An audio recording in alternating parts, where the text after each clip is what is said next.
First matchup, it's upon us. Astralis looking for Org. Let's touch on Astralis first. Individuals. Okay, Kassad, I'll come to you first. Are we kind of leaning towards, you know, people at home, they should be looking at Device? They should be looking at some of the old school members of Astralis first? Yeah, definitely one of the people that should be looking at is definitely Device, not just because he's the opera of the team, because he has like such a long and successful legacy behind him and all these trophies, and he's definitely if not the best, but maybe second best player in the team right now, and he's delivering some decent numbers in the previous events and the qualifiers, even though they didn't qualify for the major. Obviously, the other name there would be Blame F, and he would be the person to look for in this matchup. And as we can see on the screen, you have like the head-to-head is between Maka and Device. There's two operas. Clearly, one is better than the other, and one is more successful than the other. But this is a best of one. This is like all bets are off once you start the game, and there is no room for mistakes. Yes. So, Maka, he had definitely his performance. I remember you go back to the online Pro League seasons during COVID. He had a couple of great games there. I can't really remember the name of the team actually at the time. Those French teams changed so many rosters. Even this one, right? A mix of ex-Heat and Falcons players looking for Org now. But I will say though, if you're just not really a fan of either team, you're just here for some Counter-Strike, sure, watch Device and keep an eye out on him. But if you're a fan of Astralis, you're probably looking at Buzz and Altex. Like, you still want to see how they perform. Probably Altex a little bit more because Buzz has been on the team for longer.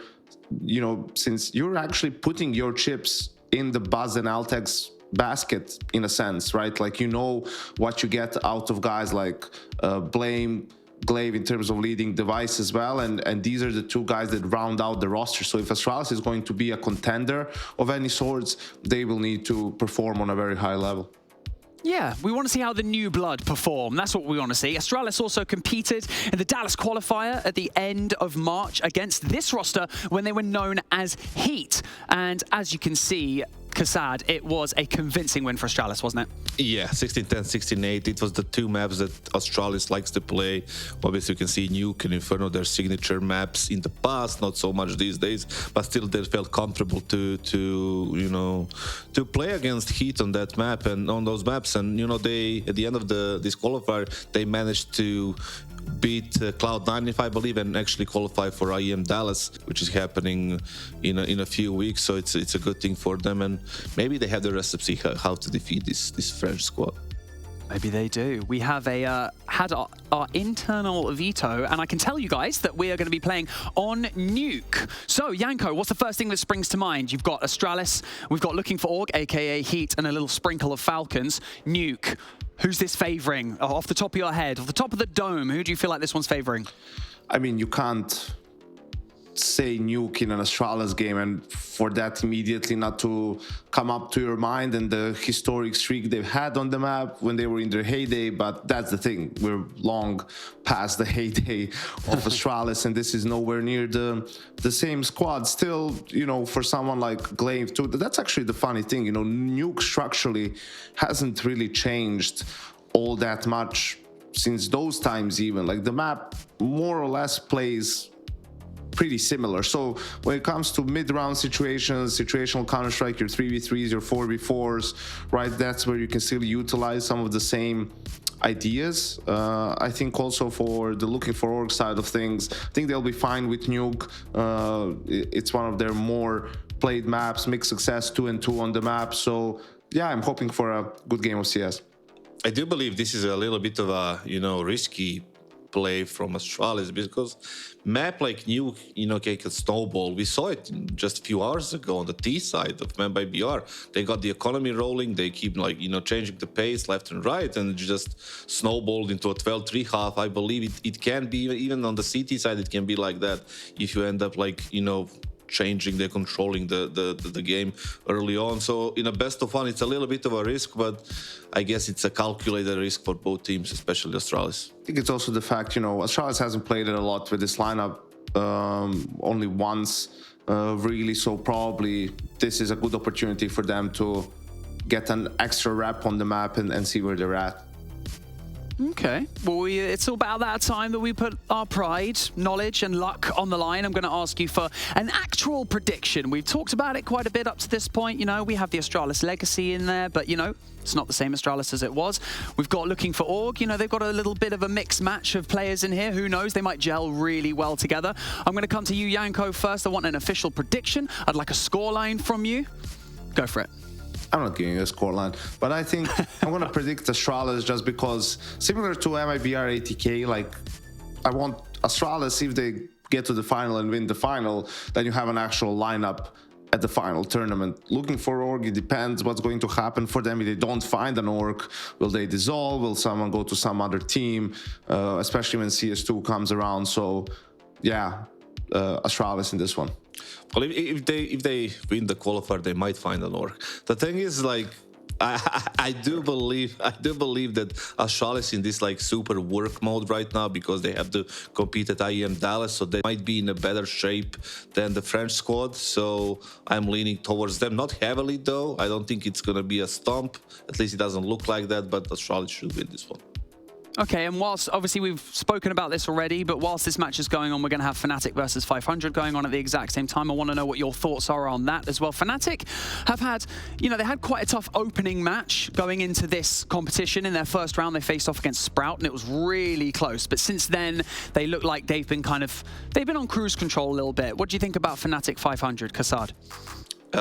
It's just a matter of Fnatic being the post-major, you know, defeat against Into the Breach, where they got demolished in the second and the third map, and that's for the spot in the playoffs. So, you know, I don't think they feel the greatest right now. Obviously, there was no practice or anything going on, so the advantage might be in a best of one on the Bulgarian side. So even though they changed the one player themselves, you know, getting to here is not. It's not that bad for them, and in a best of one, they can definitely do some damage. So I would give a slight advantage to 500. Ooh, a slight advantage for 500. Okay, well, we've got a little bit of time. We're still getting a few of our players in the lobby. So from a coaching perspective, I'd like to ask, like, you know, do you approach the best of ones the same way that you would approach the best of threes? You know, forget the veto, but in terms of like actually playing out the map, you know, structurally, strategically, do you just approach best of ones and best of threes? You know, it's map by map, or, you know, is there some sort of thought pattern behind it? Yanko.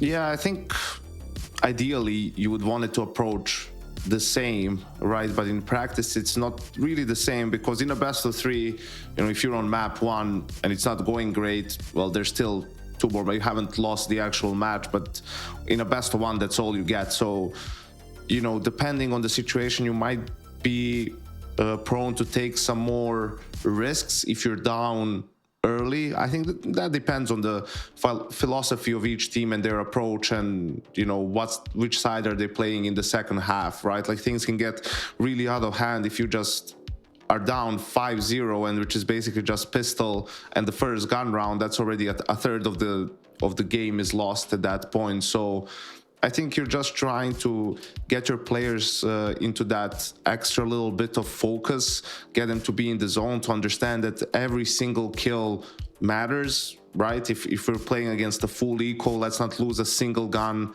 because the economy is really important. If we do end up losing to, you know, a half by a hero AK, you know, these are good players. You're going to lose a round without doing pretty much anything wrong, right? That can happen. So in rounds where that isn't happening, let's play as clean as possible, so when we do lose some of those rounds, we still have enough money to buy.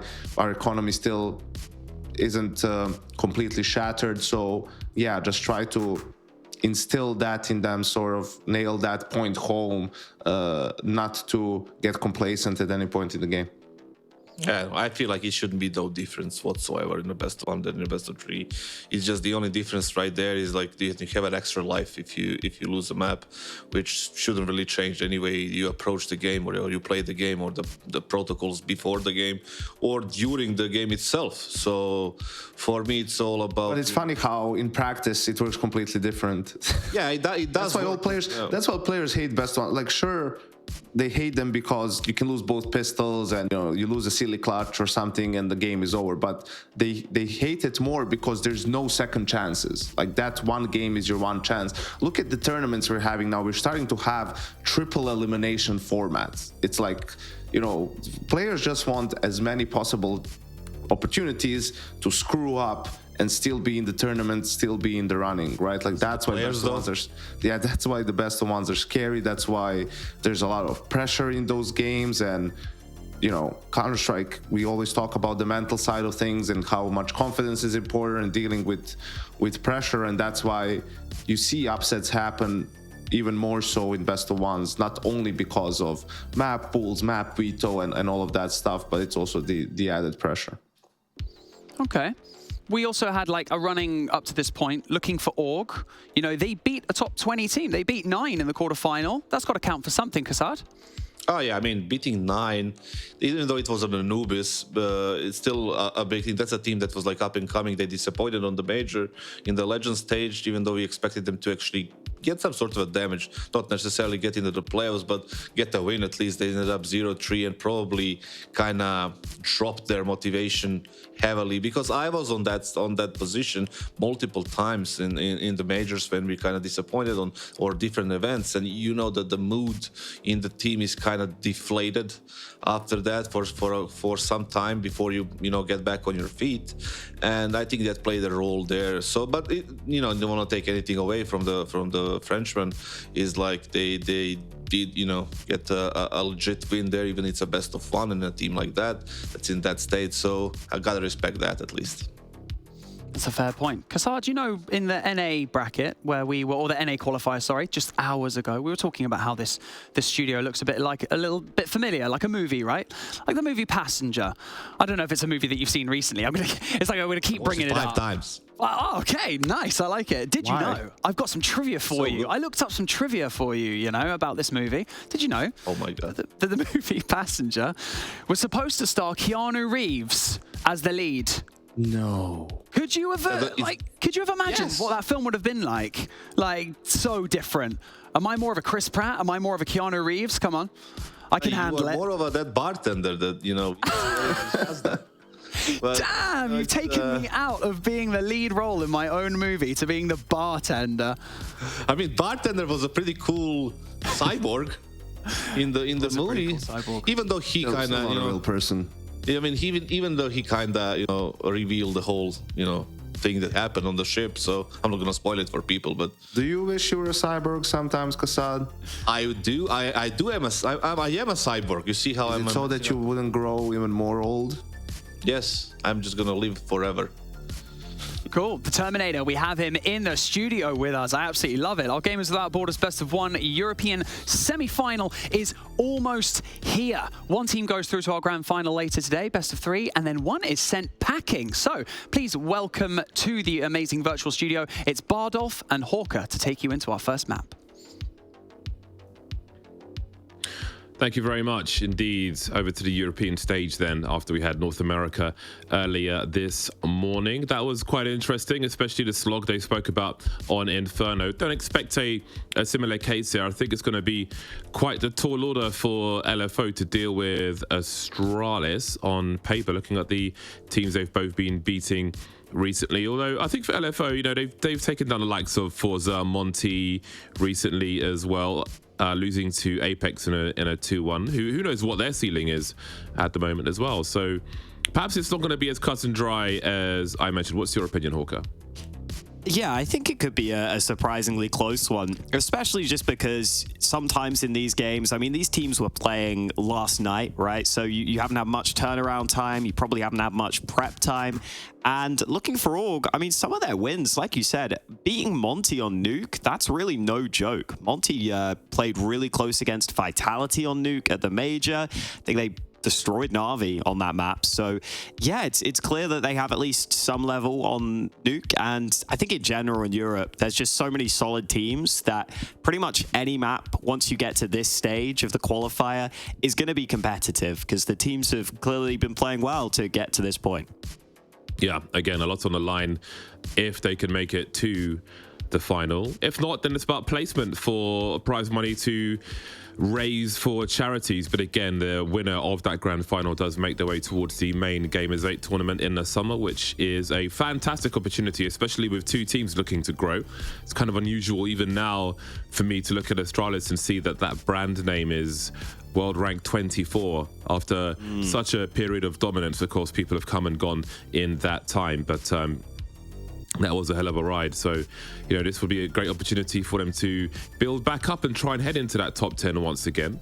The likes of L4O, I think we always want to see French teams doing good in terms of brands. I still miss the old Very Games brand. You obviously wouldn't be able to keep up with the explosion we saw in salaries in Counter-Strike. LDLC recently announcing that they're going to wind down their esports operations.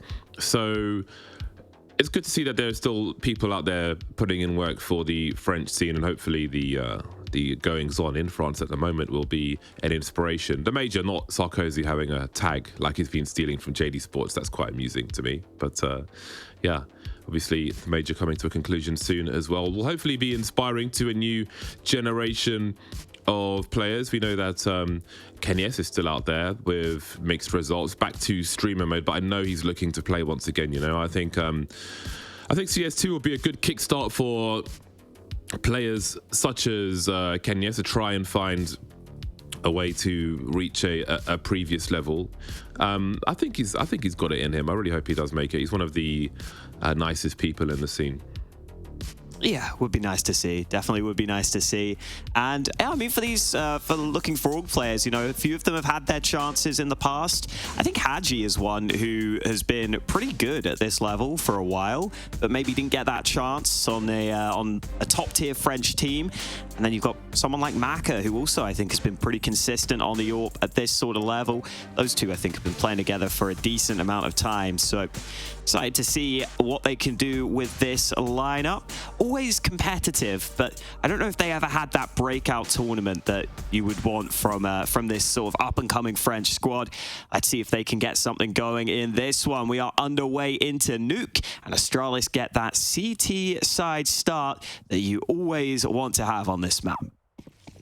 That should certainly help, but doesn't always, as we saw yesterday with some damage done on the T side. A lot of damage done on the T side in that first half. Let's see if L4O have got similar levels of coordination. I think Astralis will be a tougher test for them though. Well, in down event they go. So far so good as far as that is concerned.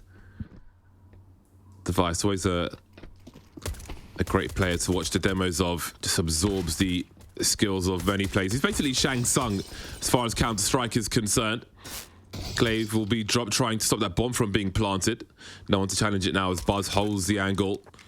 Playing safe with his teammates. More people need to get into position. While the bomb's planted on B, there's frags outside to thin these numbers. Now it's Exercise and Maka remaining. And now Maka's in a 1 versus 4. He's got a lot of work to do here, trying to take the fight to Altex, but he will not be successful. And this looks like Astralis are off to the races then on this CT side. Yeah, it looks like they're having fun as well, getting underway into this one. Good response down towards that B site. Looking for org took a little while to get that bomb planted. I think they were uncomfortable because there was a CT getting somewhat close. And just that delay, just that stall really helps Astralis get plenty of players in position.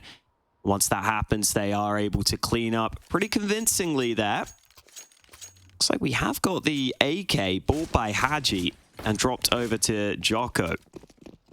So, looks like maybe just a hero AK here for looking for org. Looking to do some damage, while the rest of the players have very little to work with. So, always intriguing to see how teams try and use that one AK in this sort of round. Would be nice if they could cycle it onto multiple players if Jocko were to lose his first fight. He's currently looking at Yard, seeing if there's any fights coming to him here.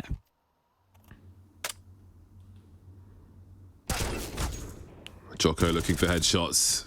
Rifle's been lost for now. Not sure if those bullets had sent it over to his other players. I don't think so, because the Exercise will use that opportunity to try and pick it up, but that's a big headshot from him. Some space created then. Exercise, the only man remaining that has Kevlar. They'll collect another rifle for the squad now. So they will be paper thin. Buzz clearing positions. Hasn't seen that play. Oh, has he just seen him? He has now. Hadji spotted. Down he goes. That's great position for Astralis now. His rifle's lurking outside. We've got 40 seconds. Exercise can hold on to a rifle. The other two... Actually, no, Lucky could hold on to his rifle as well for the next round, or they can go for damage. 22 seconds remaining. The Glock will get the information for the rifles to try and follow up. Lucky has a look, and Exercise to get popped as well. Well, they'll stop the bleeding early then. Astralis just losing the one player. Unable to do any damage with that rifle, LFO.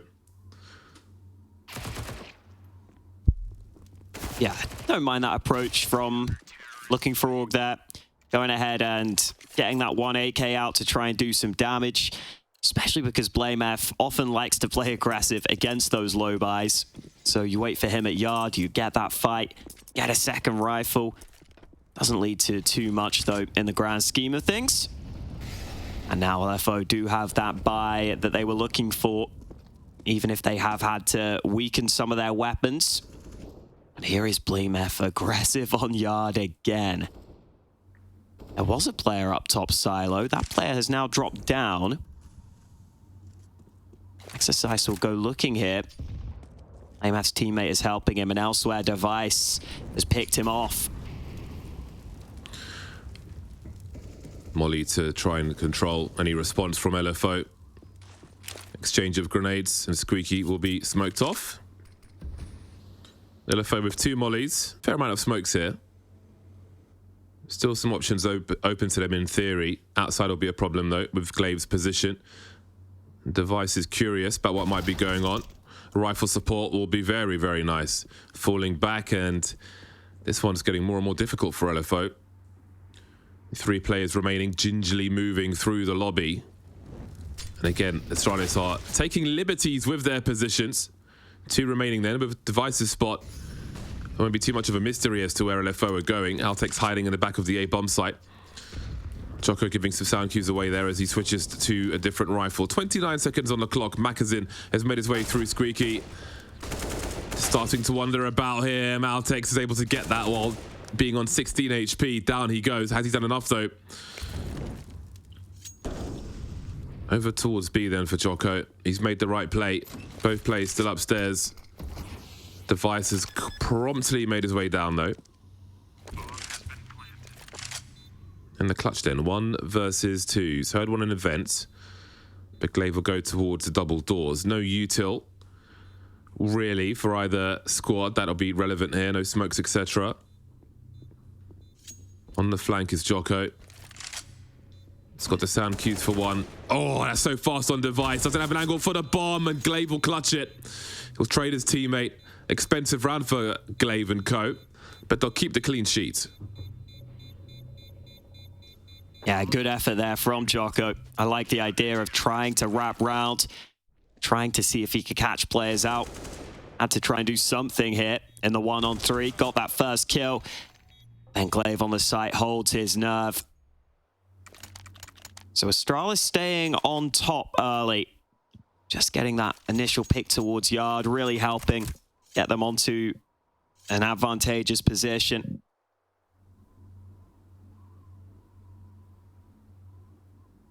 And looks like we have a quick pause here. Hopefully can get back into the game quickly. Even with that bomb plant, LFO maybe a little short on money on some of their players.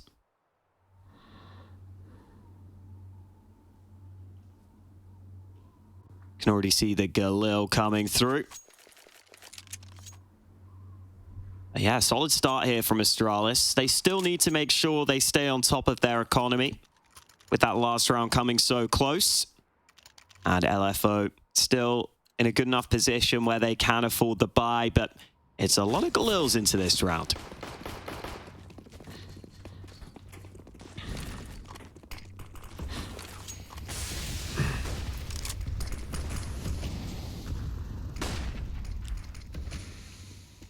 Didn't spot anything in the gap. Altex could be in trouble then as Exercise rounds the corner. He's got the angle right though, and Blameoff gets a free one afterwards. So he tried to make a play off of that first goal. Oh, Blameoff looks very, very nice indeed now. What a crippled round for LFO. Minute 24, they've got one player alive and only one frag to show for all these deaths. Fantastic setup from Astralis. Exercise, Haji, Makazin combined 2 kills between them as we head towards the 5th round.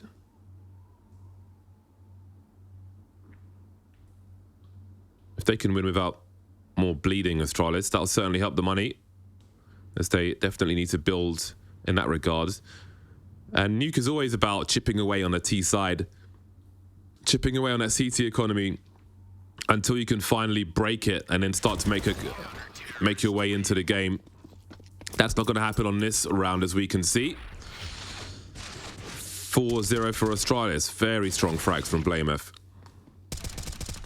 Yeah, I've enjoyed watching Blameoff play at the start of this CT side. Just been so active on Yard in these early rounds. It makes it really uncomfortable for LFO.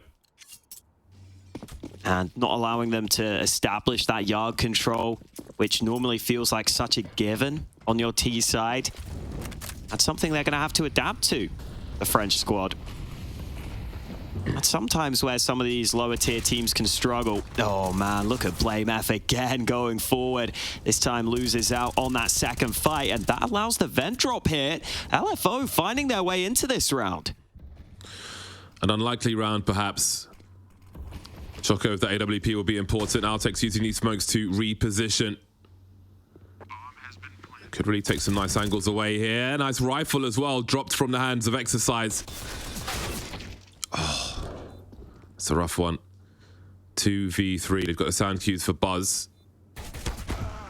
Walking into a crossfire. That AWP coming into play then as Glaive finds himself in the 1 versus 3. Considers his options, and there aren't many. So the first round for LFO will be an unlikely one. The Tech9's moving through. And indeed, well, that's going to be big damage to the economy. There is some money for Astralis, but they cannot afford a repeat of that. Yeah, that's tough. This time Blameoff goes 1 for 1, and against the pistols, not only gives away the rifle, but also allows this drop very quickly. Just didn't have the teammates to help him try and keep the players in that choke point. It's been good to see Altex and Buzz both having good starts here, though. Both joint top with 7 kills apiece. I assume we will see Device start to climb up the scoreboard now that he's got that AWP in his hands, though. And Device going into Hut early. He wants action. Oh, that is the way to answer. Great power from Device AWP. LFO need to find a way back into this round. See what Altex chooses to do. Has to concede the ramp position. Minute 20 for LFO to enjoy this luxury. Although it seems this has activated Blameoff to get up to his usual shenanigans. He's being looked for by Exercise, who's lurking outside. Still a 5 versus 4 here for Astralis. It's LFO who needs to make a play. How long can they be this patient for? Minutes on the clock, we can see that Hell is covered between Blameoff and Device. No one will be heading there just yet. Exercise still keeping an eye on things outside. Heading towards 40 seconds though, and the urgency will certainly be rising. I can see Jocko's poking into the B bomb site. I think Altex is waiting for him there. Blameoff eventually peeks, doesn't see much of anything. There's a jiggle from Altex. And LFO, they try to play the patient game. Despite the presence on the ramp in the 4 versus 5, they just couldn't bait Astralis into pushing too far. It was on them to make a play, and it didn't work out. Yeah, just couldn't find that way in. And so they retreat all the way back to spawn for the save. Looking good from Astralis here, gotta say. I'm enjoying that they've come into this game so warm, so ready to make active moves on the map. The fact that you see Device going aggressive into Hut, then Blame F getting activated towards Yard. Really good signs here from Astralis, because I think sometimes these top-level teams can almost take these games a bit for granted initially, maybe not always make those proactive plays. But I think it's a great way of just disrupting your opponent, making L4O uncomfortable. And Macazin now is going to look to see if he can find something with that AWP. He's gone down early though, Buzz ready for him.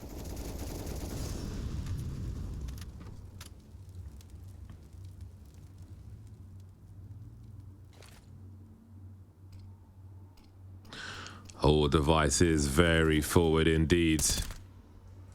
Buzz has been lost, but Glaive is here to hold the position. How far does Device go here? He's got rifle support as well. And lucky as we can see. Oh, it's going to be a painful existence from him. And that's enough. I don't know if Lucky saw both players. I think he only saw Device. Somewhat limited information then. As we can see, Altex is going to be left in position. Elevated as well. It won't be easy to deal with. Another smoke for the squeaky position, one would presume. And again, Blameth has to be patient here. There's the elevation, paying off for Altex, making it painful as well. And the ramp is still covered. You may think the AWP rotated elsewhere, but here he is.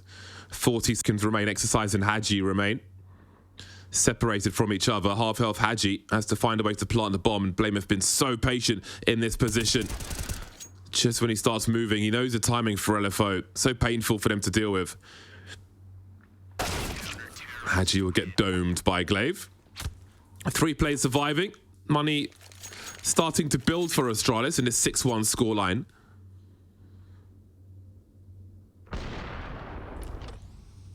Yeah, again, we see this active play from Astralis across the map. A nice little team ace from them. Everyone getting a piece of the pie. Definitely enjoying what we're seeing out from Astralis here. And that round could have got scary because Glaive was left solo anchoring that A site because of the 2-man ramp aggression.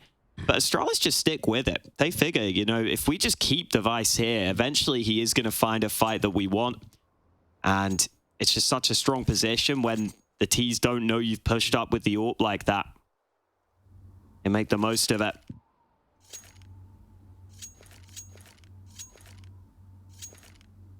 L4O still with the money into this round. But they're not really finding the way into making these rounds competitive here. I mean, opening kills have just been brutal for them. Astralis have got every single opening kill so far on this map. And that is always a really good sign on your CT side.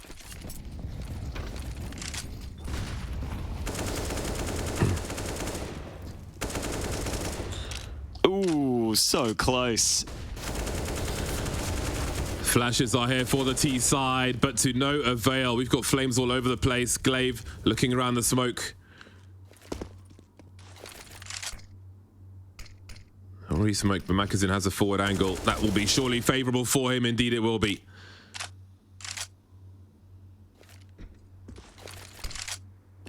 Trying to make some space for himself. Good to see Artex dealing with the vent. Device on the sights. Oh. Blameth has finally been punished on the outside. Macazin rotating around then. 14 HP. He's got a minute on the clock. Oh, Device might find himself between a rock and a hard place here, depending on the timing, because Haji's on the way in. He's the high health player. Oof, not quite. The spray is great. The bomb still needs to be rescued. What does Altex do here? So Heaven will be cleared. Surely an A plant is to come then. But is Macazin the one to go and get the bomb? It looks like it is as he drops onto the sides.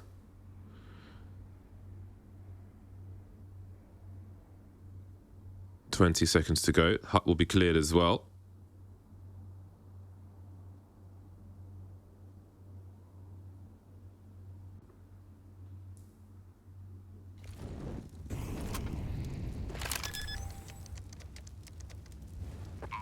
The long walk upstairs then. No kit in the hands of Altex. Perhaps there's one upstairs.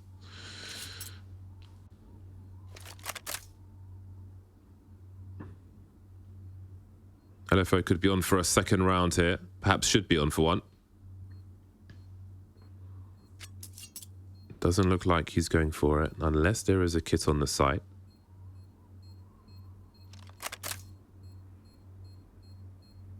Back and forth, and he'll have to give this one up. Yeah, he's a little low on money compared to the rest of the team. I think realizes it's pretty hard to get back in. You know that LFO are probably sitting back towards lobby. It's very difficult to clear out those positions, especially when you're so far away. So some success for LFO, and initially I thought it was going to go against them. Glaive did a solid job. This was a 2v4 they had to come back from, but Glaive maybe overextending slightly, giving that fight and giving a way in for LFO. They're able to find their way through. Device's aggression this time dealt with in through her. Just got that awkward timing where he ended up getting spammed down. Couldn't even get his AWP out. And this leaves LFO with that excellent opportunity to try and break the CT bank. And they would really love to take it.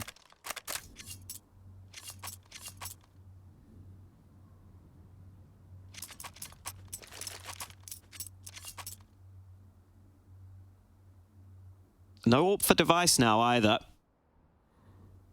He's going to go with that rifle instead. I imagine we'll see quite a different look then. I've enjoyed those AWP setups with the rifle support that we've seen so far on the CC side, really abusing the strengths of Nuke. But with no AWP, what will the approach be for Astralis? Somewhat less aggressive, perhaps. Maybe more dynamic.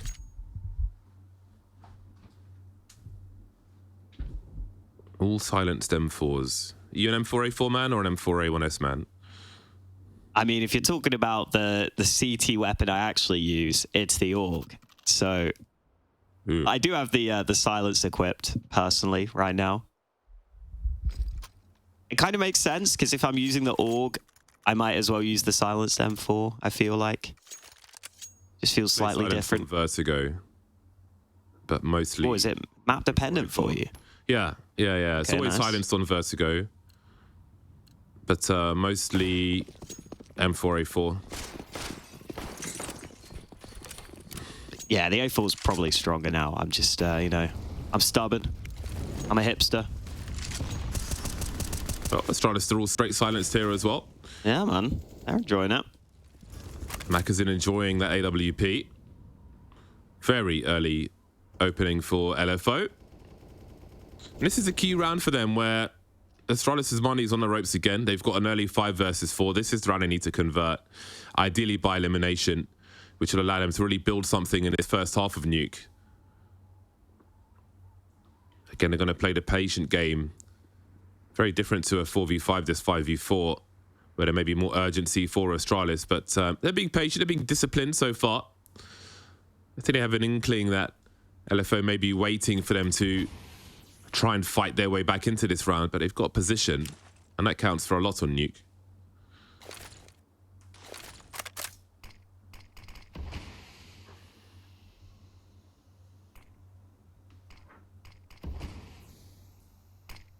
Those silenced M4s definitely better for spamming these yard smokes.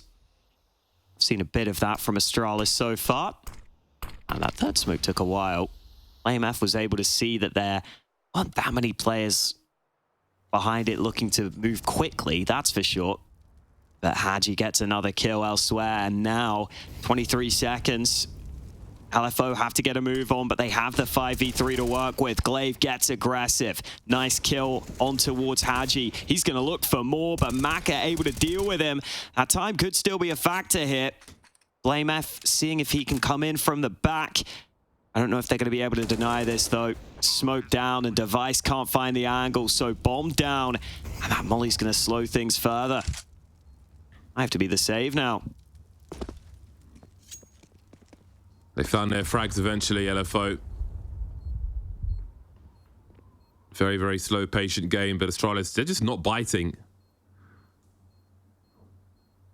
I think they found an entry around that second frag in the round after their very early one. And they have to walk away. So that's some great success for L4O, not just a round, but 3 kills. Will certainly be impactful. And this is where they need to build now. 3rd round on the boards. They've got to focus up now. They could still end this half in the lead. But they've got to find that consistency right here and now. You can see the urgency rising there for Glaive, understanding the situation. Very awkward fight for both. Mac is in dancing, jiggling left and right. Important kill with the AWP. That was a decisive duel for the next 15, 20 seconds of that round or so. So there'll be some pistols collected by Astralis. The money will be kept together, importantly, as they try to stabilize for the rounds to come.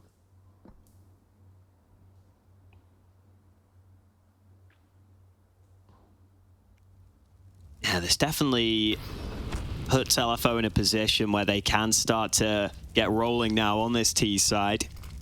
Felt awkward for them earlier, but all you need is 1 or 2 rounds at the right time, and suddenly feels like the game can turn for you.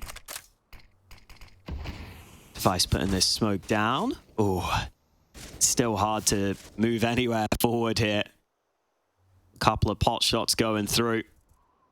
I think Buzz might be here to be a boost if needed, or maybe to try and recover that AK if it's dropped. Very patient from L4O again. Finally starting to make progress on Yard, but it's taken them a while here.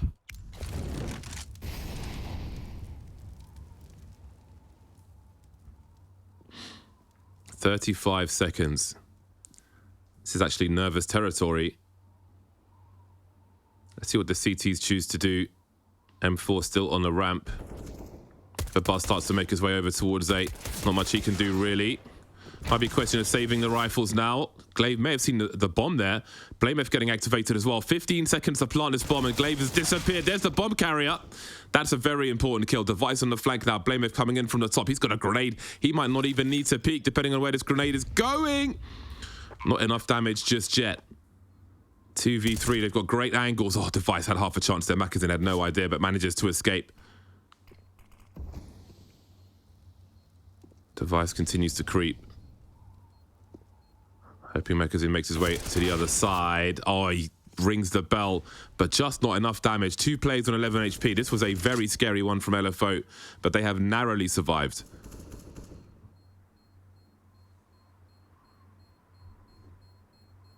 Yeah, it looks like they are just about okay in this one. Again, running that clock down. I wonder if that's something Astralis will try and make the most of in the future. Well, Jocko might die to the bomb. Oh, Blamef with the big spray around the corner. And that is big damage to the T economy. That helps take the pressure off. Yeah, that does mean something to a CT side who are trying to reposition themselves into a better spot. That certainly helps if they can capitalize on that now.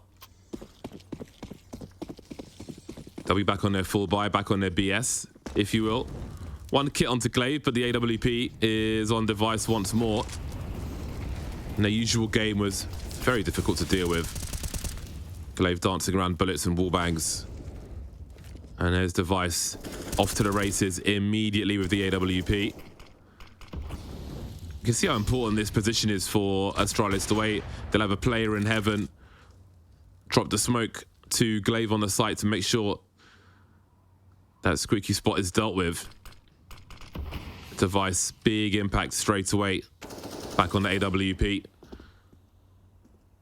5-on-3 now as L4O will continue to play their slow game. They can exercise. He's got himself a good angle if he'll be offered something. But I'm not sure he will be anytime soon. Oh, Macazin's turning things around. That forces the hand of Device into exercise, and that patience will pay off. Look how they've turned things around very quickly, L4O. 3v5 to a 3v2. Oh, beautiful from Blameth. Delayed the bomb plant, and that allows Altex to get into position now. Exercise is nowhere near, nowhere close, but Lucky wins are such an important duel. Back and forth affair, but they've kept Astralis broke. Oof. Such a tight shot there from Device. Not easy to hit those, but as you said, Maka just so quickly bringing the round back. And LFO just somehow finding ways here. Even when they go down early, they're coming back into these rounds.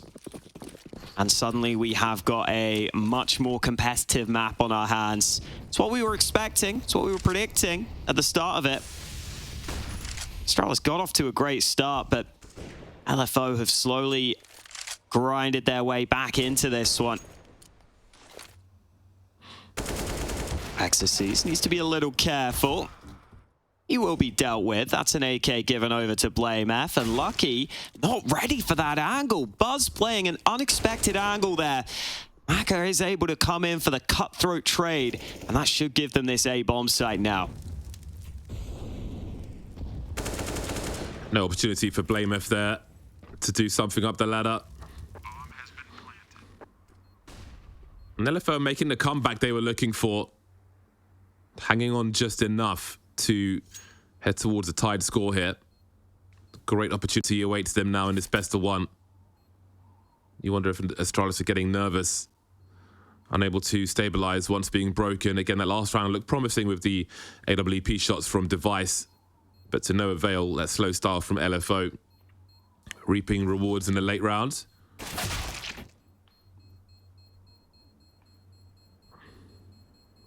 Attempt number 2 for Blameth. Can he find 3 again? Oof. Only the one this time. But I mean, you can see Blameth still feeling it. Just didn't get that AK activated early enough in the round, sadly. This A site lost a little too soon. Gap in that smoke, Device was hoping to take advantage of. But when the gap is so small like that, as long as a T is staring at it, they're going to have a very favorable fight. Really nice recovery here from looking for Org. Showing us they've got some fight in them here on Nuke.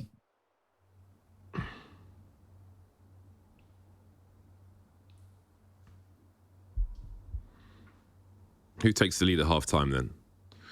Astralis have still been able to muster another buy.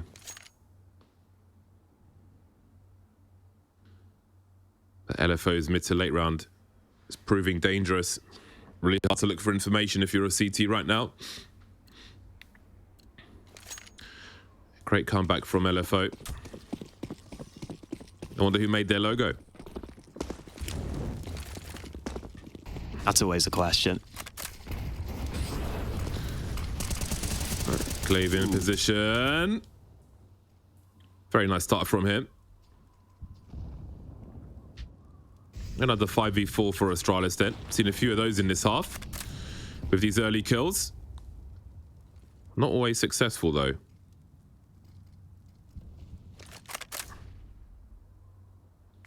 Well, Altex might be at the point of no return here. Once an engagement comes through, he's got no support and he's got no frag either. Limited information also. There were 3 players towards the ramp. You only saw one of them. Device will be flashed away.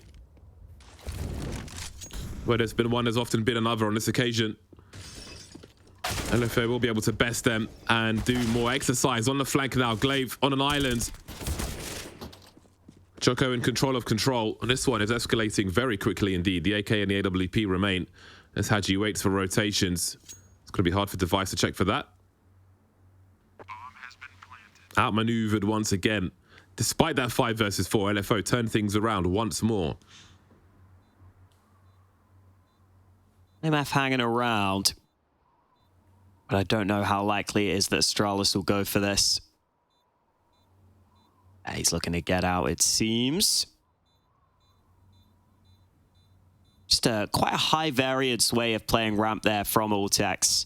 Playing that position. He was, I assume, just hoping that he would go uncleared because he's so far out in the open, playing behind that box, but all the way back on the wall. But unfortunately for him, they clear it pretty quickly. They just move in so fast. And as soon as your ramp player goes down, it leaves you with difficulties. See LFO so quickly down to the B site. Astralis struggle to respond in time.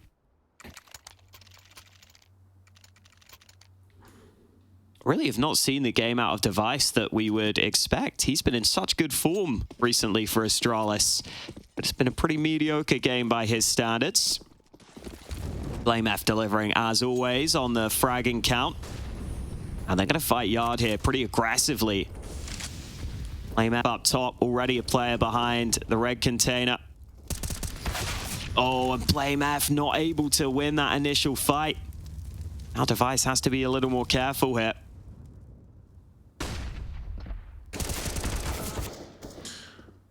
Ouch. Ooh, saw an elbow. Better be careful. LFO warmed up and are looking pretty hot now, but Altex will turn things around on the ramp, and Device is still creeping. He's got some sound cues at the very least, but he won't see Lucky.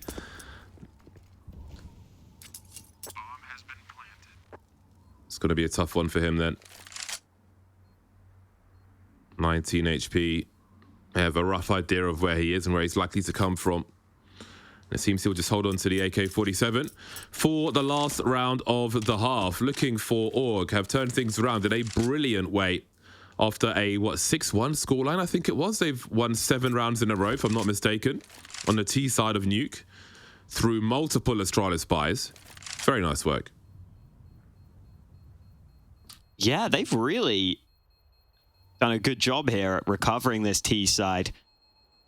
Wasn't sure they'd able to get a good T side on deck, but it's come through for them.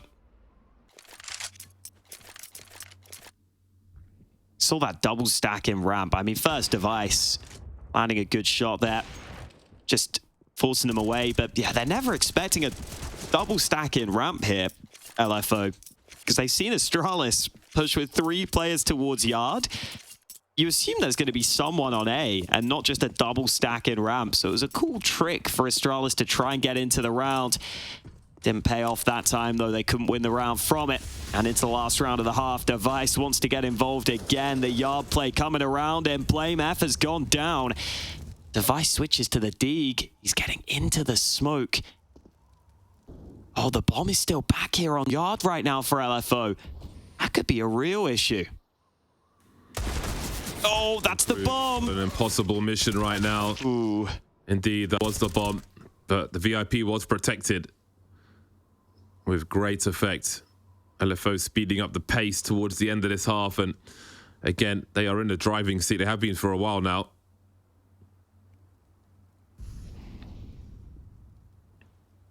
Sklave just has to hope something comes his way. Altex will cover the back. LFL be patient once again. The bomb's still creeping alone for now towards Secret.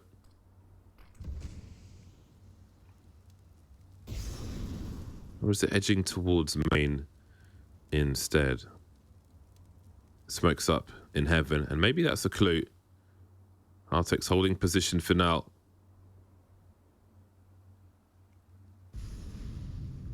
Everyone's somewhat separated, apart from that bomb. That's a hell of a peek from Jocko.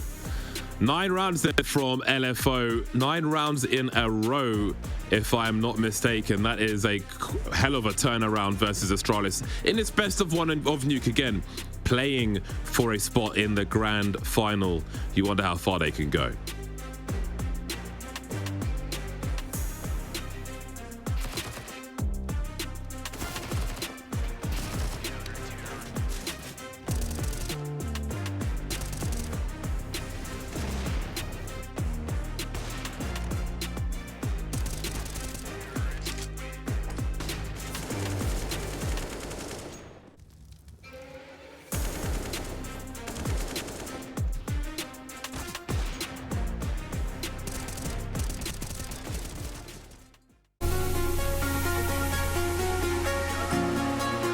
At Gamers Without Borders 2023, I chose UNICEF. Being there for children is not only a noble cause, but also a smart investment in humanity. We chose UNICEF to ensure that everything we do through Gamers Without Borders will have an impact on the very, very long term. A child will grow up and our impact will grow with them.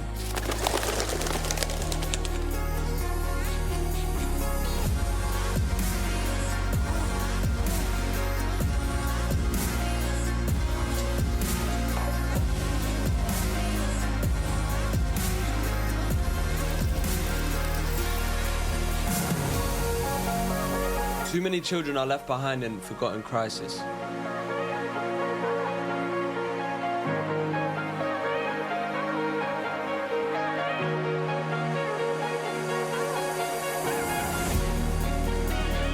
Children don't only need our help when cameras are pointed towards them.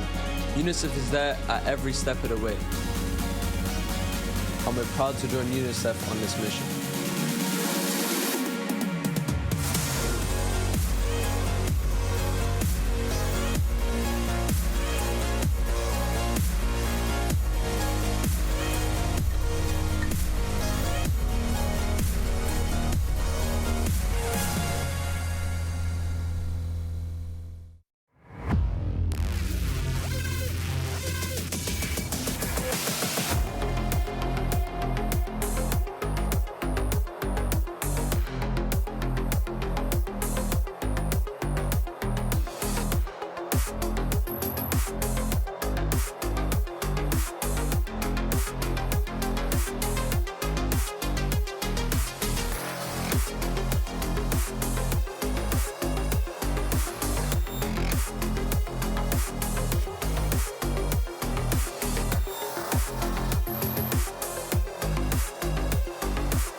Well, this one's getting very interesting indeed, isn't it? It was looking tough at the 6-1 scenario, but now it is 6-9 in favor of L4O. And we have a dramatically different scenario on our hands. Absolutely. It changes real quick. It can turn up on you. It can change up. And that's exactly what happened here. And Astralis have got to step it up now heading into their T side. Elsewhere, our other semi-final going on is much more one-sided. Fnatic 13-4 up right now, so this might be the game to watch here. And already device picked out of the pistol. Astralis losing a player early. Maka up close. Those dualies can do damage. And there's still one more player here. Maka was just a bait. It was Jocko sitting back. But they now know he's in this position. They might try and close in on him. A lot to do for BlameF and Glaive, though. Lost a ton of util towards that ramp area as well. So it's going to be about the headshots, though. So patient exercise. No panic there, even when he's facing the wrong side. BlameF in the clutch now. This is looking very dicey indeed for Astralis. The brand name versus literally no name in looking for org. That's a big pistol round to win. Starting off the CT side in the right way. Yeah, I mean, Kassad, I think it was, pointing it out on the desk that if you win this qualifier, that's one way to get orgs looking at you, that's for sure. Getting yourself into a huge tournament. And for Astralis, they were 6-1 up at one point. They've lost 9 in a row here. It's been a complete collapse from them. Oh, great deal to work with in this round. Just the one dig onto BlameF. He's over at Yard looking for a headshot.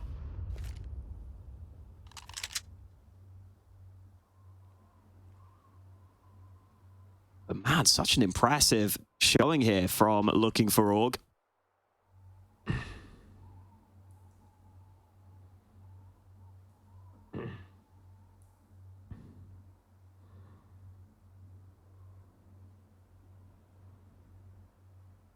Yeah, I like grouping up with Blame F here. Try and cycle out that Deeg onto multiple players. If he doesn't hit the headshot, hopefully someone else can pick it up. Device, the sacrificial lamb. Has to walk in and get the information, but Lucky will reset. Oh, the Org is not what you want to hear when you're running around with Glocks. Douche, douche, douche. Round 11 for L4O. They're only 5 rounds away from the grand final. Came through real quick. That's a slightly risky angle from Lucky. I like the repossession though. Gang up on these players at range.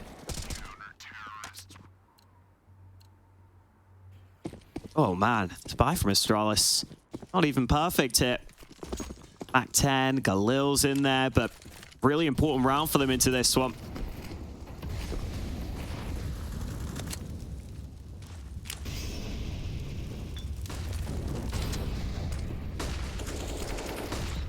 Fast one from Astralis. Blamef charging in. I think he had a tag onto Hadji in the smoke.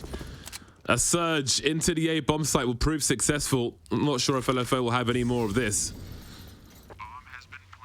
They want to throw the good money after the bad hit with the lead they have at present.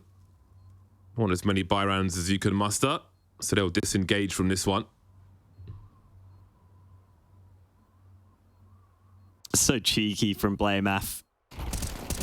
Oh, Device. Only loses the Mac 10, so figures he might as well go for some damage. And if they could have got that kill, would have made a decent bit of difference, considering that CT economy is shaky. But yeah, so cheeky from Blamef. He figures, listen, we've got the 1 kill onto the site, but there had to have been a second player playing on A. Let me just fire back into this smoke, see if I can pinpoint the position of this second player. And once that one shot lands, that's all the sound cue they needed.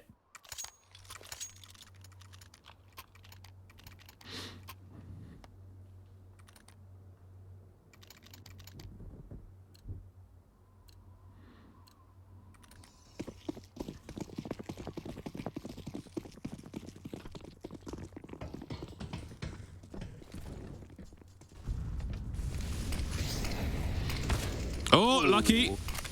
Careful. That should just about save him. Forces more util than L4O would have liked to use, but as long as you've got your men up.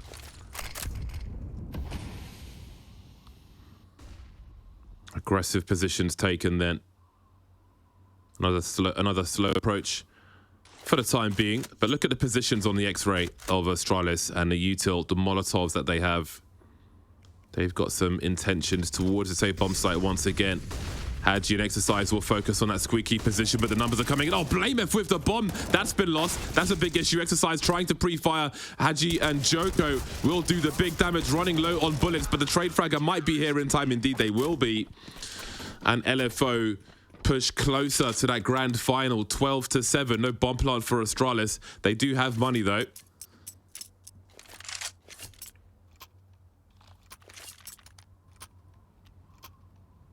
Big round from L4O.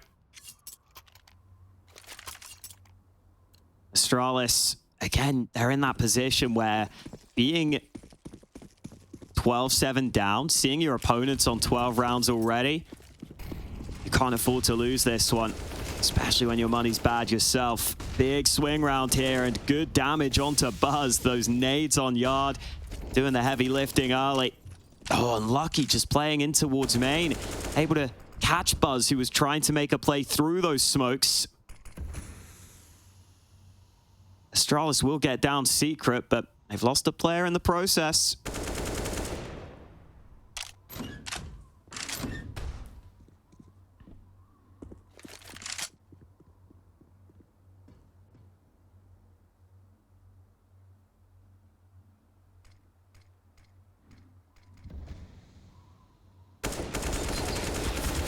Oh, that's brilliant from Hadji.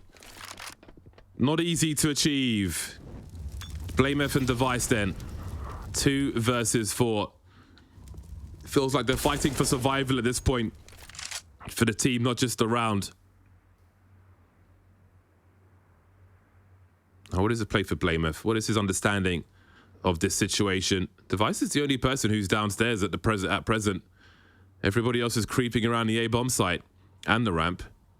But how does Blamef identify this? How does he understand this? Device is going for that plant as well. He hasn't seen more defenders here. And Exercise is going to shift walk, surely. Or perhaps not. Device in the clutch now. 52 HP, 1v3. 2 of these 3 players have got kits as well. You can see they're really taking their time. Very calculated, measured approach we see here. A footstep made up top. But how long will he be waiting for this player? Exercise finally makes his way down. Device rounds the corner. They're not on the bomb. They've touched it, but they're not on it just yet. He might find an angle for this, or perhaps not. They'll be defended. 13 for L4O. Is there any stopping them in this game of Nuke? Yeah, good composure from L4O. A lot of teams will be scared to run the bomb down that low. But that spray from Haji, such an overperformance. That's why you love having that AK on the CT side. And I think they were just trying to figure out where Device was at the end here, because the bomb was planted on the far side of that silo. So as soon as they realize he has gone to double doors, they say, oh, okay, we're good to go. Stick that bomb. Have another player defending. Fast play attempted from Astralis. This is their only way into this round. Hachi goes off the angle, but he drops the bomb. That is brutal for Astralis. They've lost so many players. They may have one man on the site, and it is that AK of Glaive. So still opportunities here for Astralis. Still going to be tricky to get that bomb down, though. They really need to stop this bleeding, Astralis. They have lost 12 of the last 13 rounds. That is crazy. Jeez. From a 6-1 scoreline to a 7-13 scoreline on Nuke.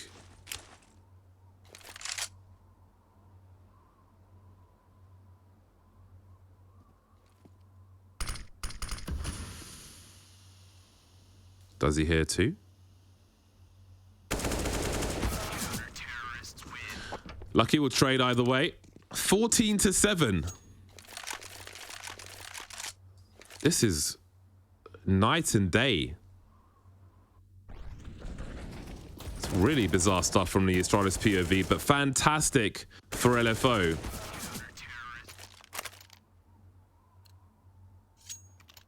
It just all went wrong so quickly for Astralis. It's crazy. It's not like they got off to just a really bad start, and that's why the scoreline's like this. That's like normally what I'd expect if I saw this sort of scoreline. But even with the good start, nothing going their way right now.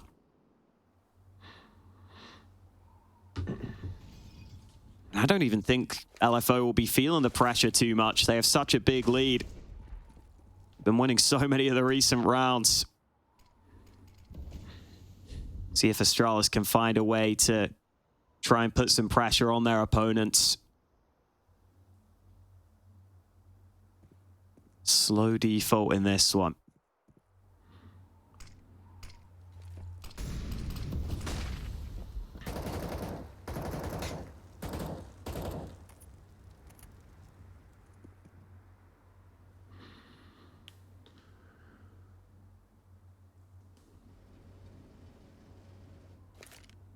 You two are the ready. Finally, Astralis look like they're ready to make their move. They do have a player sneaking through yard at the same time here. Oh, losing the bomb out early, spotted. though. So much information. Needs a rescue as well. Haji gets into a more aggressive position.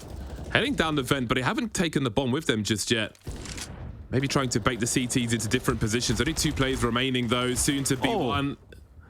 No mercy shown by L4O, and Astralis cannot get anything started. From the middle of the first half through to this one, nothing to show for almost any of these rounds whatsoever. 493 HP for L4O, and there's just Glaive on the other side.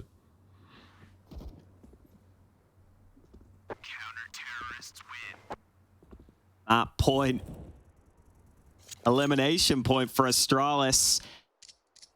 And they worked hard in the qualifier to get to this position.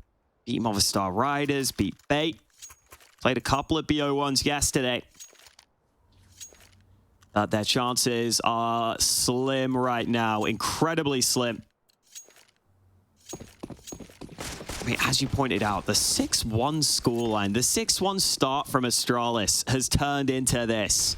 Ridiculous. All the credit in the world to L4O for what they've managed to do here. Maka just goes off that angle. Glaive is on top of main. Can Astralis find any way into this round?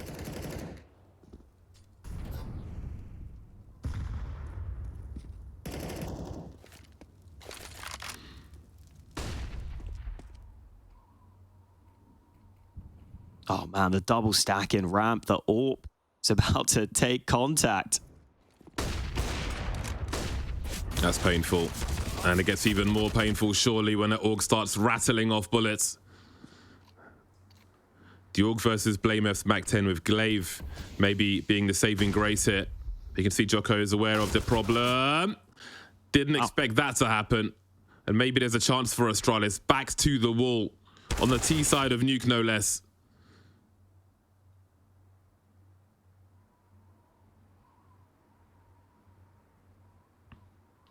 Bomb heading away to safety. Man, these rounds are so quiet, so slow, so measured. Such a struggle, though, for Astralis. Finally something, but maybe it's too little too late here. Yeah, Maka did his job. I think he was hoping that Jocko would just keep him safe. That Jocko not getting the kill as quickly as they would have wanted. And so Astralis find an 8th round. It still got a little scary at the end there. If BlameF lost that fight towards the end, he'd have lost the bomb. But L4O down on a bad bite, and the aggression well handled by BlameF. This one should be over pretty damn quick. BlameF with the Glock. That's going to get him the ace. 25 kills for BlameF. Handling that one well.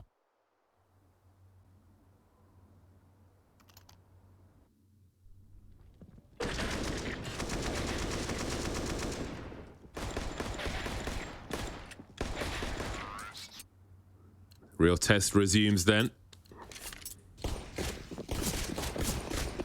L4O have got the rifles out once more. A number of match points as well for them.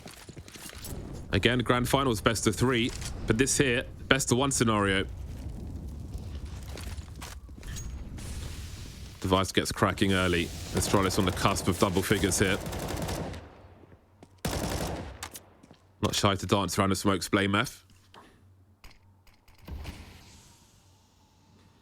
Device has found himself in a very strong position. Got good angles as well.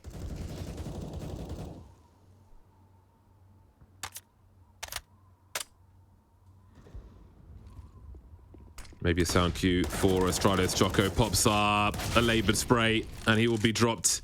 Only 2 players remaining then. Device rattling off frag after frag. Now, if they can keep L4O poor, if they can keep them poor, half these rounds only will be buy rounds. They'd love to take this AWP away, though. So at 15-10, L4O may buy 11-13. Force buy at 14. So deficit might not be as big as it looks on paper, but that AWP can always be a difference maker. Then again, so can a 5-7.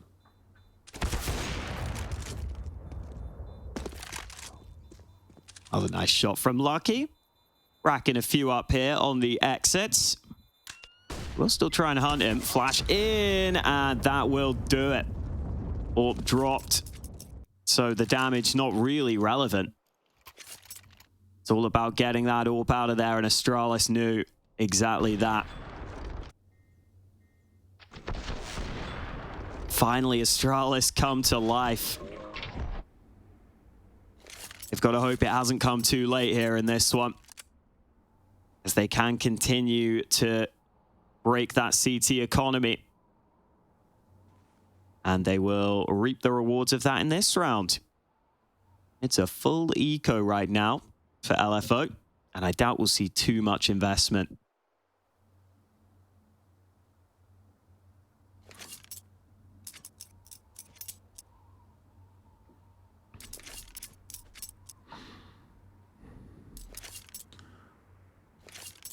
This comeback is doable. It's fallen asleep mid-game, but it is very doable for Astralis.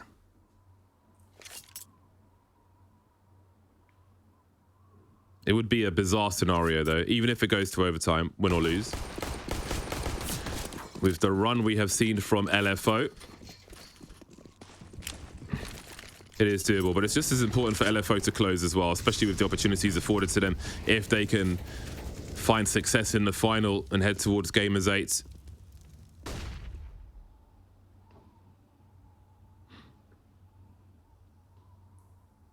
One smoke in the hands of L4O. Aside from that, they will be waiting for opportunities.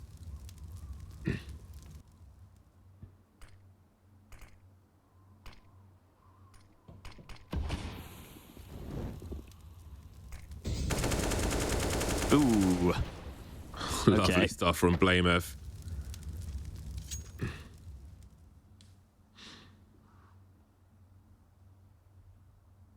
Very careful rounds again from both these T squads.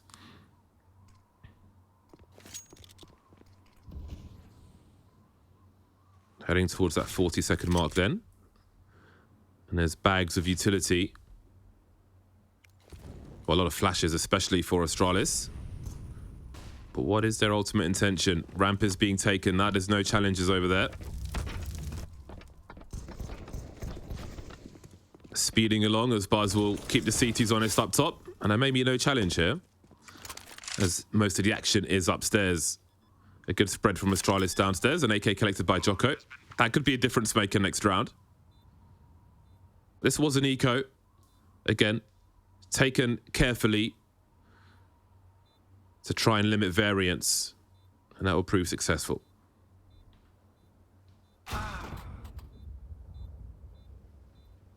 Yeah, Astralis not having any issues in this round. BlameF up to 27 kills. He did get that anti-eco ace earlier. Had those numbers slightly. Still has had some good impact.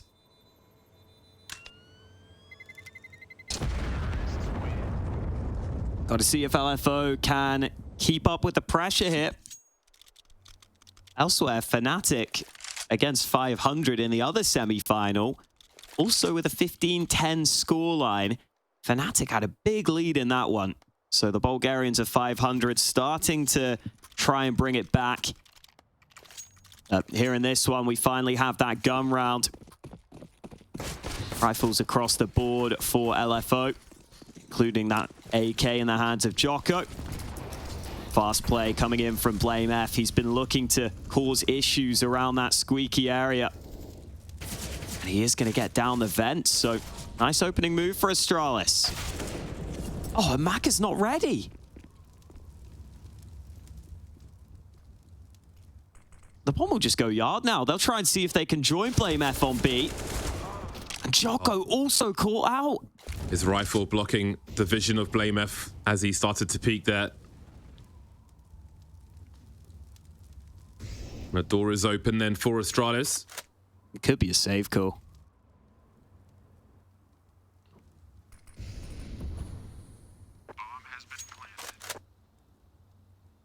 Let's see what they choose to do.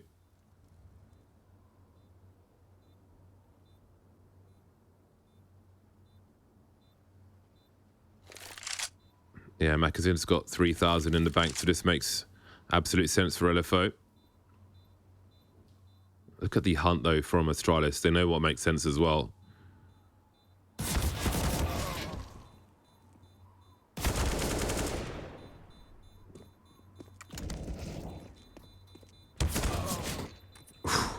this one. Really going after these rifles. As long as they've got a buy in the hole, doesn't really matter. Astralis, and they certainly do. Glaive of 10k, Device almost 11. Edging closer to overtime.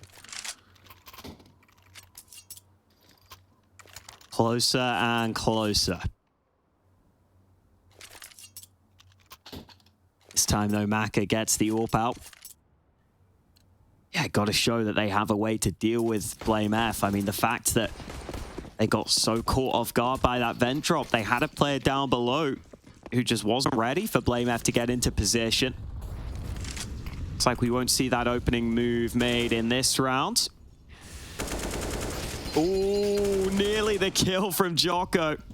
Spam through the smoke does big damage. Blame F will be thankful that he survives, but his teammate won't be so lucky. Maka lands the AWP shot on Yard. Device out of there. Maybe not expecting Maka to have that AWP in this round. It's a clean 5v4.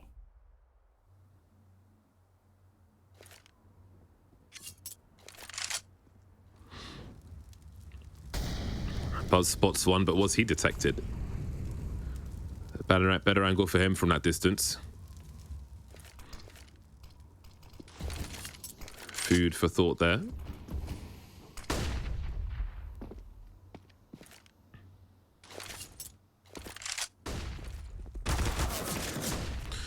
The gap will be profitable for Lucky. 5-on-3. This could be the end of the line. Surely it is.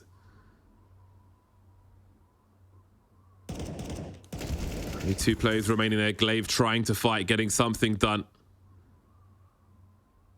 29 seconds. How much time do they really have here? L4O are well positioned. As Glaive makes some steps in will really be on Altex to force his way into a bomb site as Glaive shows presence somewhere else.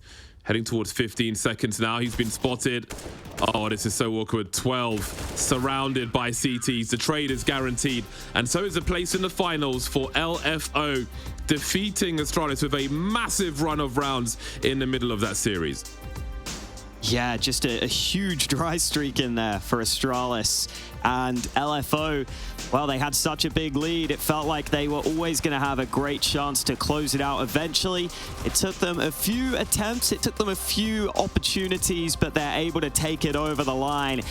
And what an opportunity now for Looking for Org. They find themselves in the final with the ability to compete for that spot at Gamers 8. That would be incredible for these guys, not having an AWP behind you. We know how important these qualifiers are to these teams, and you could see it in the way they played here. That streak of rounds in the middle of the game was ridiculous. Yeah, all credit to them. The discipline, the patience to continue to play their game, as they say, with that slow approach on the T side, just waiting. Astralis didn't bite for a very, very long time, but eventually they turned it around, turned the heat up as well, and that string carried through onto the other half as well. Great stuff from L4O. Congratulations to them for their place in the final. That's enough from us. It's over to Banks and the boys after the break. UNICEF and I need you by our side for a real-life mission. A mission to protect the rights of every child.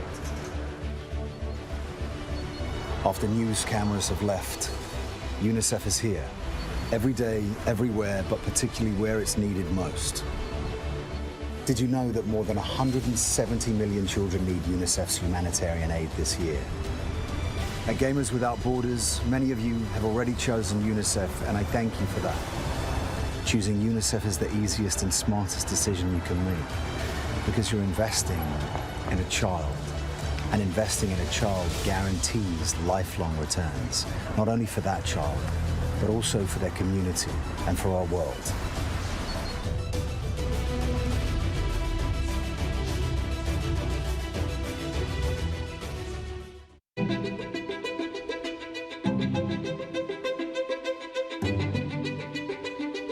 The divisions in the world are stark. Recent years have shown some of the largest natural disasters ever in history. And that really hits hardest the people who had the least to begin with. These people need help. It would be a real tragedy if all these advances in science, in health and technology only benefit people in a position to pay for them. There should be no lesser standard if you happen to be poor. These problems can be overcome.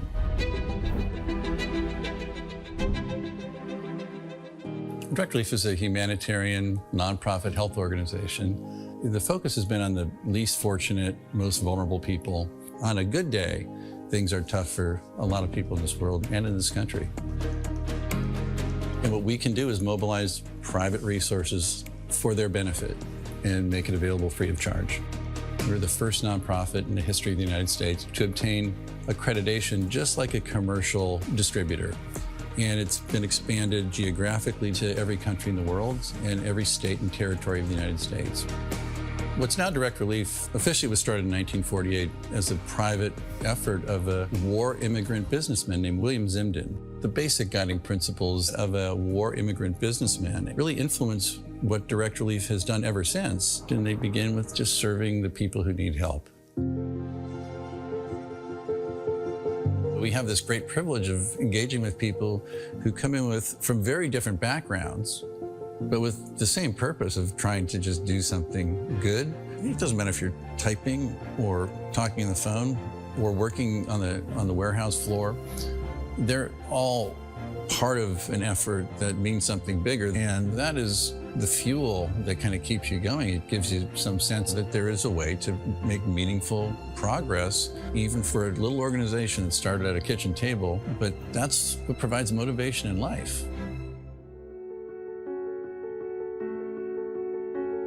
The notion that many people, just by virtue of where they're born, the color of their skin, the country they live in, they're going to get sicker, they're going to stay sicker longer, and they're going to die sooner.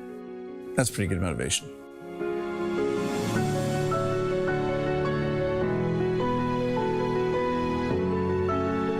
These issues are too big for any one organization to address.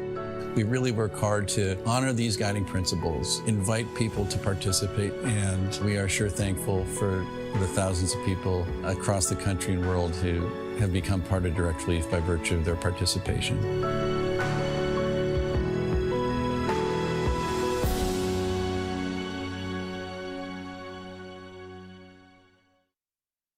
Progress is a race that has no end.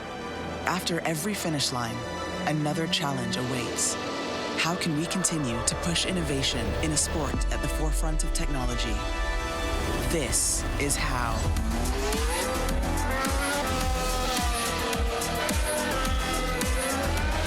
Discover how Aramco and the Aston Martin Formula One team aim to meet Formula One's sustainable fuel targets. Aramco, powered by How.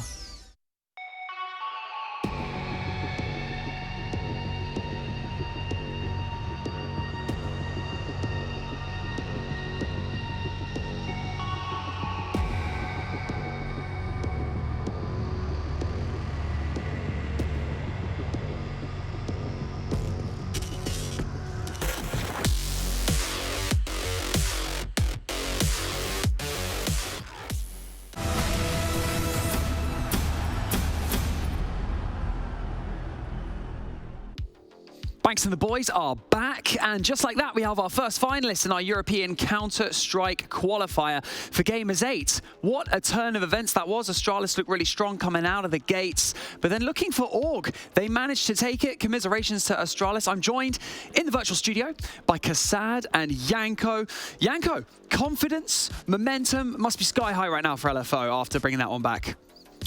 Yeah, absolutely. I mean, the guys talked about it on the cast a lot, and that 6-1 start for Astralis. Everything is looking great. They're getting the correct reads. They're stopping the A hits. They have good yard setups. I think even in the round that they lost, when the score was 6-1, they had a 5v3 or a 4v2 advantage, and they lost a couple of those in the next 4 rounds. I think they lost 2 where they had a 2-man advantage, and I think that's actually very reminiscent of what we've seen from Astralis recently. It's just some of these rounds that you're not really supposed to lose, where you have a good advantage, just sort of throwing them away, and then all of a sudden economy turns on its head and the game becomes much more difficult for you.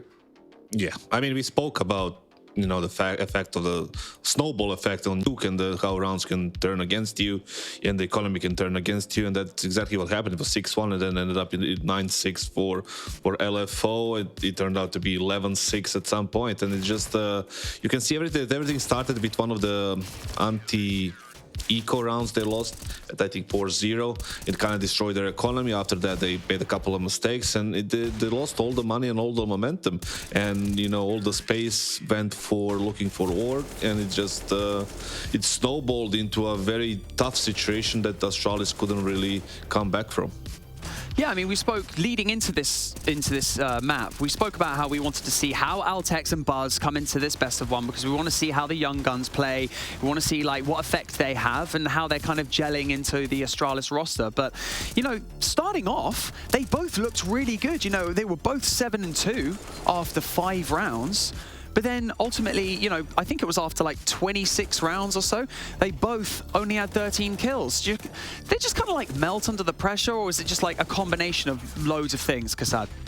Yeah, it's just, I mean, it doesn't really mean much if you like start the game well and you end it poorly, right? It all depends like how you finish the game, but it's just the overall circumstances that came into, you know, that played against kind of Astralis. It's not really on anyone individually. I think they as a team didn't really deliver what we needed them to deliver here, and you know, they were the favorites. They dropped the ball here, and they're gonna miss out another tier 1 event. Yeah, I think also, as you said, Buzz and Altex, I think you look towards the T side, which sure isn't obviously just on the individuals, but here's a little bit of a cheat code for you, right? If you want to look at stats without too much context, but a way to see which players are the most impactful and probably the best on a certain team, look at the T-side ratings, right? Because that's where you will see the star players usually separate themselves from some of the other guys on the team. And unfortunately, this game, you know, Altex 2 kills on T-side, Buzz 5 kills. Not that anyone besides Blame was much better than that, but you know, that's where you wish that you can see a little bit more impact from some of these youngsters. Well, the grand final is going to be a best of 3. So, you know, given our finalists, they'll have the opportunity to, you know, rework any issues that they feel like they may have had. Janko, do you feel like it was just more of a case of at the beginning of this best of 1, they just came out of the gates a little bit too slow? Their pacing was kind of off, because going down, like, you know, that quickly, 5-0, obviously they brought it back in an exceptional way by winning so many rounds in a row. But, you know, what issues do you think that L4O can kind of focus on going into this best of 3? I think, to be honest, it's just, you know, it's early in the morning for gamers everywhere. So I think it was probably just a slow start. You could see as soon as they won, you know, they didn't look back in that first half from 6-1. It ended up being 9-6 for L4O, right? Turned that into a 6-1 start in the second half. That's a string of, what, 14-1 really, like 15-3 that they had in the middle of that game. And I mean, that just speaks volumes of how well they were playing, and also, I mean, for Astralis not really being able to adjust properly or find a plan B or a plan C to stop the bleeding. Yeah, and you have to like turn your attention to IGL coach, whoever, right? And because they were not really, ever since 6-1, they were not really tested, to be honest. Like, there was a couple of rounds here and there, but like, I didn't see any kind of crazy switch ups, any kind of rounds that can, you know, change the pace from the CT side. It was just more or less the same, and we saw how that ended up. Well, to keep you all updated at home, we are currently in overtime between Fnatic and 500. So we will find out shortly who is going to be going into that final best of 3 for this region. But we're going to throw it to a break, and when we come back, we're going to know who both of our grand finalists are. So don't go anywhere.